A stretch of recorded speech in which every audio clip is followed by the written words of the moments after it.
कांग्रेस और national conference के बीच में अलायंस हो गया है।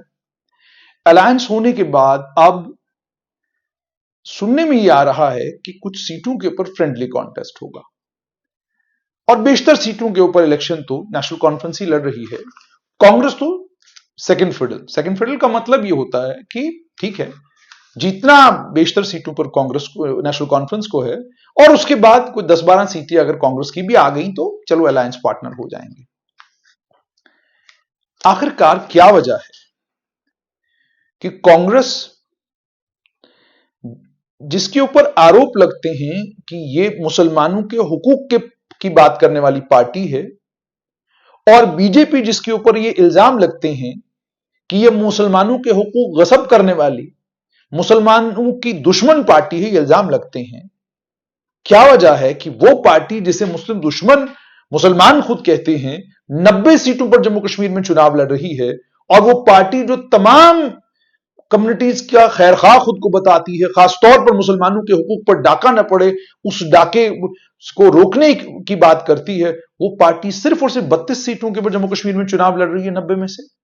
और वो पार्टी इस बात की मोहताज है कि नेशनल कॉन्फ्रेंस बेशतर सीटों पर जीत कर आ जाए, हम थोड़ी बहुत जीत लेंगे और हमारा अलायंस हो जाएगा।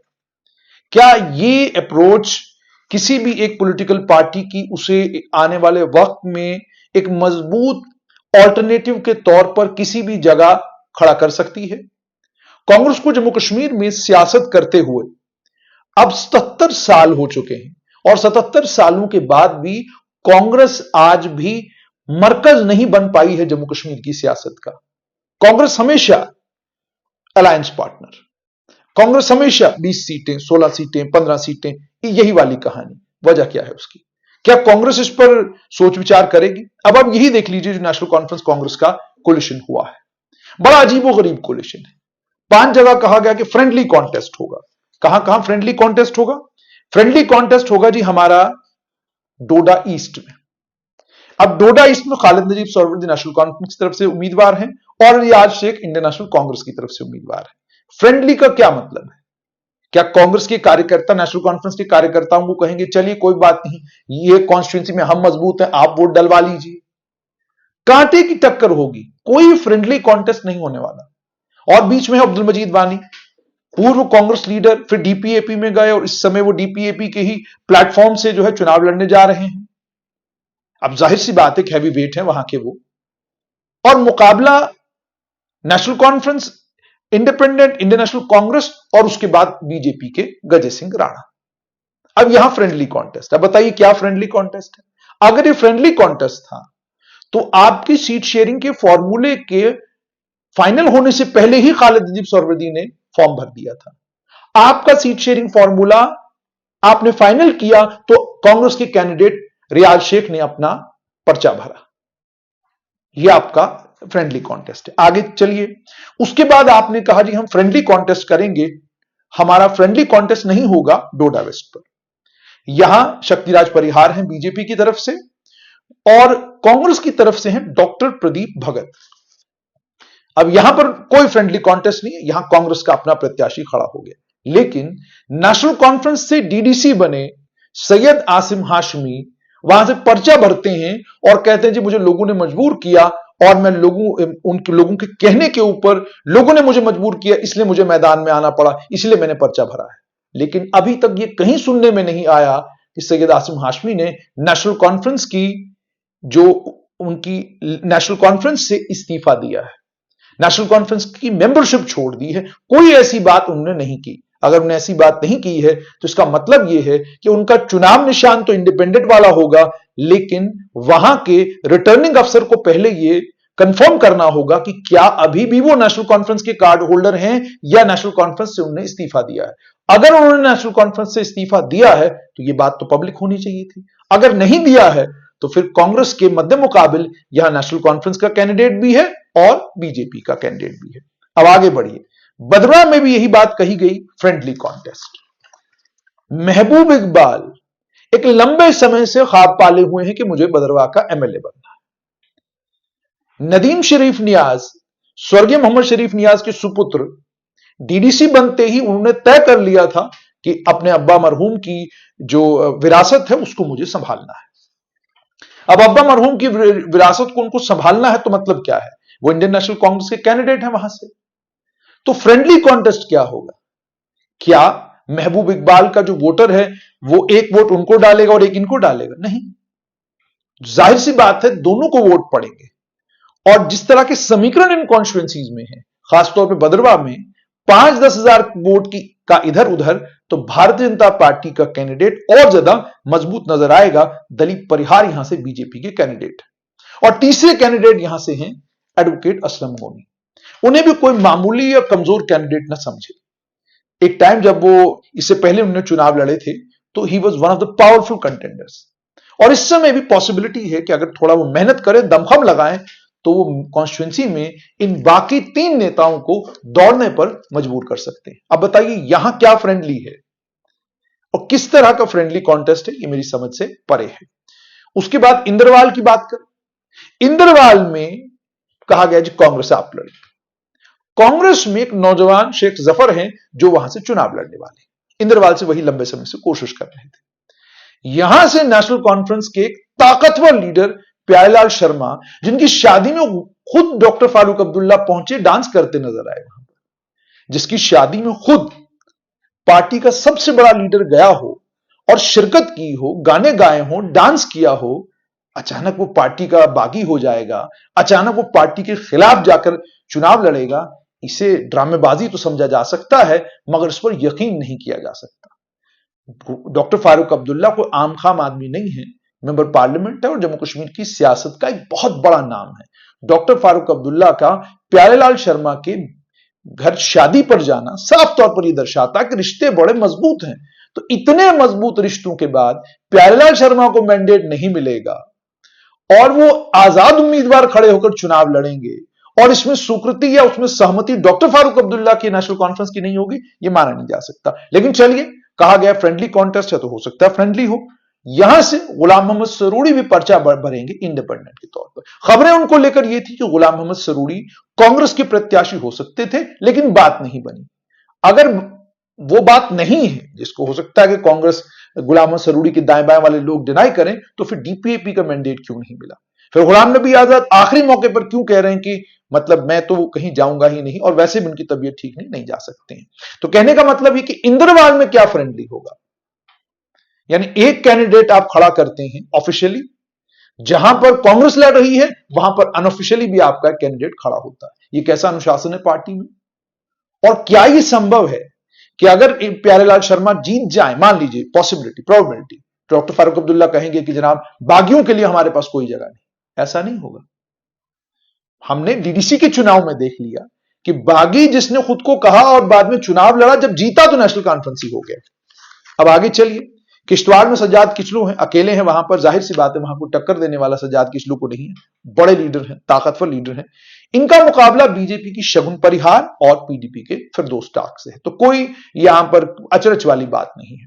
उसके बाद पाडर नागसिनी से सुनील शर्मा है, मुकाबला होगा पूजा ठाकुर के साथ, और भारतीय जनता पार्टी के ही एक कर्मठ नेता निकल आए हैं जो कहते हैं कि सुनील के मुकाबले में हम ही को उतरना पड़ेगा।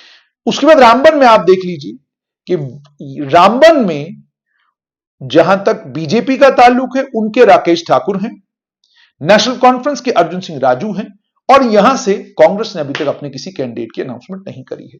तो मतलब क्या है रामबन का? यानी यहां जहां पर नेशनल कॉन्फ्रेंस का कोई कैंडिडेट खड़ा होगा वहां कांग्रेस कहती है ठीक है जी, हमने आपको पूरा रास्ता दे दिया। बानिहाल में अजीब सिलसिला है, फ्रेंडली कॉन्टेस्ट, यह बिल्कुल समझ से परे है।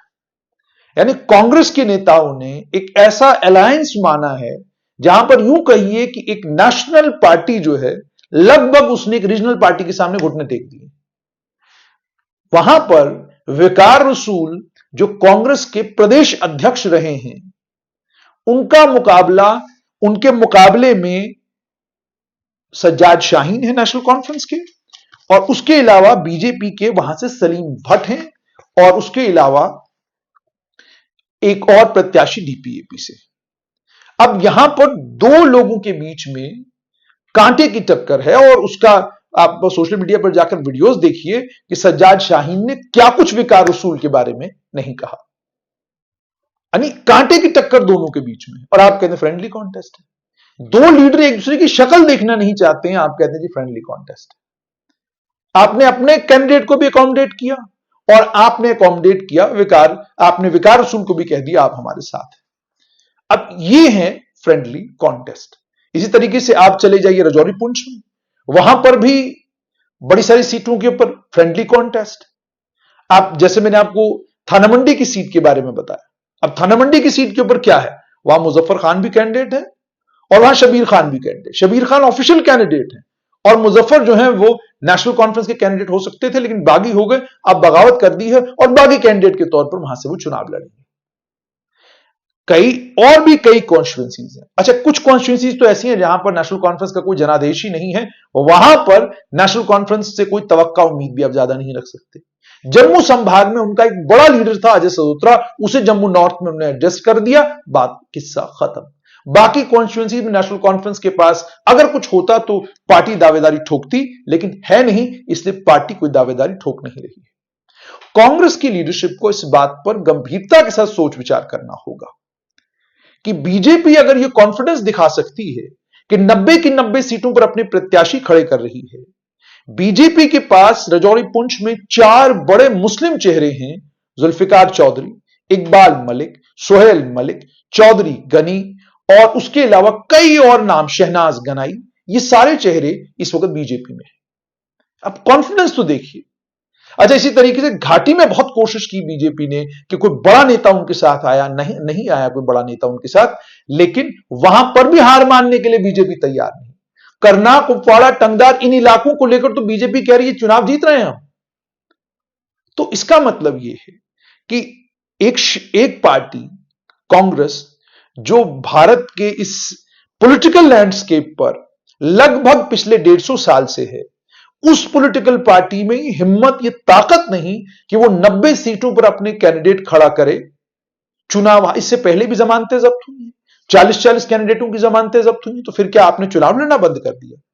पर अपने वर्कर में, अपने कार्यकर्ताओं पर, अपने नेताओं पर विश्वास होना, और उसके बाद जब आप जाएं अलायंस करने के लिए, जब आप जाएं अलायंस की बातचीत करने के लिए, बार्गेन करने के लिए, तो हार्ड बार्गेनिंग का नाम होता है अलायंस। क्या आप रीजनल पॉलिटिकल पार्टी के सामने घुटने नहीं टेकते हैं, आप रीजनल पॉलिटिकल पार्टी के सामने झुकते नहीं है, आप कहते हैं ठीक है बराबरी का होगा, आप हैं ठीक है, आप भी होंगे, लेकिन हम भी यहां इस पॉलिटिकल लैंडस्केप पर एग्जिस्ट करते हैं। और आप देखिएगा जब चुनाव होंगे, अवामी इत्तेहाद पार्टी हो, पीडीपी हो, जम्मू कश्मीर अपनी पार्टी हो, पीपुल्स कॉन्फ्रेंस हो, नेशनल कॉन्फ्रेंस के लिए सब मुश्किलें खड़ी करेंगे। चुनाव इतना आसान किसी पॉलिटिकल पार्टी के लिए नहीं है। और वहां पर कांग्रेस जो एक नेशनल पार्टी है और जो नेशनल लेवल पर खुद को बीजेपी को ऑल्टरनेटिव लोगों के लिए बताती है, उस पॉलिटिकल पार्टी का जम्मू कश्मीर में हाल यह है कि कॉम्प्रोमाइज की स्थिति में आई और इस तरह का कॉम्प्रोमाइज किया कि जिन जगहों पर पार्टी इसको फ्रेंडली कॉन्टेस्ट कह रही है, वहां पर कांग्रेस और नेशनल कॉन्फ्रेंस के एक साथ लड़ने से वोट टूटेगा, और वोट के टूटने से जाहिर सी बात है भारतीय जनता पार्टी को या वहां पर कोई दूसरी पार्टी होगी उसको फायदा होगा। तो मतलब आप मिलकर, जहां अब डीडीसी डोडा, डिस्ट्रिक्ट डेवलपमेंट काउंसिल डोडा की बात कीजिए, चेयरपर्सन की बात कीजिए, जाइए उन चुनावों के नतीजे देखिए, वहां भी आपने 3 सीटों पर फ्रेंडली कहा और तीनों हार गए, और नतीजा निकला कि डीडीसी डोडा की जो है वो बीजेपी के पास चली गई। तो आप पढ़ते कहां से हैं, आप लिखते कहां से हैं, आपका एनालिसिस क्या है, आपके सलाहकार कौन है, आपको ये सलाहें कौन देता है, ये मेरी समझ से परे है। इसलिए मेरी समझ से परे है क्योंकि कोई भी पॉलिटिकल पार्टी कभी भी इस तरह का तमाशा नहीं करेगी। अभी तक आपके पार्टी मैनिफेस्टो का नहीं पता कि मैनिफेस्टो आपका जारी ही नहीं किया आपने, और ऑलरेडी बीजेपी ने आपको टैग कर दिया है नेशनल कॉन्फ्रेंस के मैनिफेस्टो के साथ, और आपने अभी तक मैनिफेस्टो बनाया ही नहीं है। इतना ज्यादा कियोस, इतना ज्यादा कंफ्यूजन एक पॉलिटिकल पार्टी में जो खुद को नेशनल ऑल्टरनेटिव बताती है, बड़ा अनफॉर्चुनेट है। और यही मैंने आपको कहा कि आप उसकी जगह बीजेपी का कॉन्फिडेंस देखिए कि उन्होंने घाटी की सीटों पर अपने कैंडिडेट डिक्लेयर करने शुरू कर दिए और कहा है कि हम लड़ेंगे, ठीक है सारी सीटों पर लड़ेंगे। और राजौरी पुंछ में प्रबल दावेदारी बीजेपी की है नेशनल कॉन्फ्रेंस के साथ साथ, और राजौरी पुंछ मुस्लिम मेजॉरिटी इलाका है, वहां प्रबल दावेदार है बीजेपी भी, और बीजेपी को लेकर लोग कह रहे हैं कि जी कैंडिडेट सिलेक्शन अगर ठीक तरीके से की तो बीजेपी अच्छा परफॉर्म करेगी राजौरी पुंछ में। ये चीजें कांग्रेस भी कर सकती थी, क्यों नहीं कर पाई? वजह क्या है? आज भी कांग्रेस की यह हालत है कि इस समय आप चुनाव के मूड में हैं, आज भी आपके लगभग 4 नेता आपस में खींचतान कर रहे हैं। ताराचंद कहते हैं मुझे वहां से लड़ना, वहीं से लड़ूंगा। अच्छा, आपके दूसरे एक नेता वो कहते हैं वहां से लड़ूंगा, वहीं से लड़ूंगा, किसी और जगह से नहीं लड़ूंगा, वरना पार्टी छोड़ के बीजेपी चला जाऊंगा। ये इससे कांग्रेस फौरन डर जाती है कि जनाब कोई पार्टी छोड़ के चला जाएगा बीजेपी में। अब ये आपकी अपनी कमजोरियां हैं, जिन कमजोरियों का फायदा आपके लीडर उठाते हैं। अगर अभी भारतीय जनता पार्टी ने 2 लिस्टें जारी की, बवाल कटा जबरदस्त पूरे जम्मू में, लेकिन अभी जब दोबारा से लिस्ट जारी की है, उसमें 2 नाम बदले, उन 2 नामों पर भी बवाल कट रहा है, लेकिन बाकी सारे नाम एज इट इज रखे कि ठीक है भाई, आपको लड़ना है लड़िए, नहीं लड़ना है नहीं लड़िए, आपको कार्यकर्ता के तौर पर अनुशासित होकर पार्टी की मदद करनी करिए, नहीं करनी है तो वो आप अपना रास्ता देख लीजिए। ये पार्टी में डिसिप्लिन है। और आइए कांग्रेस में, इसलिए जब आप अलायंस करें या जब आप अलायंस के बारे में बात करें, आप किसी भी कॉन्टेस्ट को फ्रेंडली ना कहें। हार्ड बार्गेन कांग्रेस को नहीं आता, और अभी भी कांग्रेस बैसाखियों के सहारे चलने वाली पार्टी है। अभी भी कांग्रेस में वो कॉन्फिडेंस नहीं आया है कि वो जम्मू कश्मीर में लीड लेने की कोशिश करे, और कोशिश करे कि 90 की 90 सीटों पर अपने प्रत्याशी खड़े करे। और खड़े, जाहिर सी बात है, जहां 90 प्रत्याशी आप खड़े करेंगे तो 90 कॉन्स्टिट्यूंसीज में आपका कैडर होगा। तो आप हिसाब लगाइए, बीजेपी के पास जम्मू कश्मीर की 90 कॉन्स्टिट्यूंसीज में कैडर है। अब बड़े सारे लोग इसमें कहेंगे कि जनाब जमानत जब्त हो जाएगी। जमानत जब्त होना मैटर नहीं करता, मैटर यह करता है कि आपका प्रेजेंस कहां कहां पर है, और वही प्रेजेंस वक्त के साथ स्ट्रेंथन होती है, सीमेंट होती है, और वही प्रेजेंस एक दल को बड़ा दल बनाती है। देखते हैं कि कांग्रेस कुछ बीजेपी से सीखती है या नहीं।